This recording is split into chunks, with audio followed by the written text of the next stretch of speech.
उजड़ी गला चाष शह शह हेक्टर धान चाष जमी को खाईगले पोक चाषी मुंडरे पड़ी चड़क हजार हजार टंका करज आनी धान चाष करथिले किंतु दैव दाउ साचिला चाषी जेतेबेले धान कियारी पाखरे पहुंचे धान अमल करिबा पई सेतेबेले देखे नोड़ा ठिया होछि। एभली घटना देखा मिली जाजपुर जिला दशरथपुर ब्लॉक अंतर्गत राहासोई छत्तीसी बिहारी अंचल रे शह शह हेक्टर धान चाष को खाईगले पोक एहाकु नै चाषी चिंतारे। तेबे ए नै क्षतिग्रस्त होइथिबा चाषी कोन कहउछंती टिके सुनि नियंतु। मो ना अक्षय कुमार बेहरा घर राहासोई हमर चाष उजुड़ जाइछि सब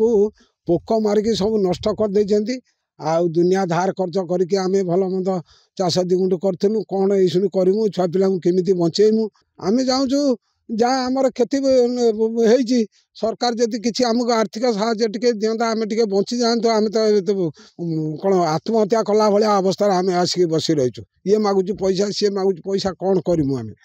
शरत नायक राहासोई चाष कर एकर एकर जमी कांड बिंदा सब मार देछंती विष दे साला पर जो परिस्थिति फेर कियारी जीवार नहीं मजूरी पैसा काटे मजूरी घर को धान चाउल जा थिला तो बिकी बाकी सब बिल नगे दे दमु आनी कोठू जो कर्ज आम करूँ ब्लॉक रु सी भी गला सब सरकार यदि साहाय्य किसी न कर आत्महत्या करूँ। मु चौधरी लिली जेना VAW अकरपड़ा सर्कल मते 9टा जीपी अलर्ट कराई कृषि विभाग रे काम करिया को तो मते गत काली 30 तारिख डिसेम्बर 30 तारिख रे मते राजू बाबू राहासोईर तो मते फोन करथिले राती 8टा हे जिवो मैडम टिके आसिकी देखंतु तो मु आज आसी 31 तारिख डिसेम्बर रे आसिकी देखिली जे हमर छत्तीस बिहारी रो माने खालुआ जो एरिया सेथिरे पूरा बीपीएच एवं स्टेम्बरर लागि जाईची तो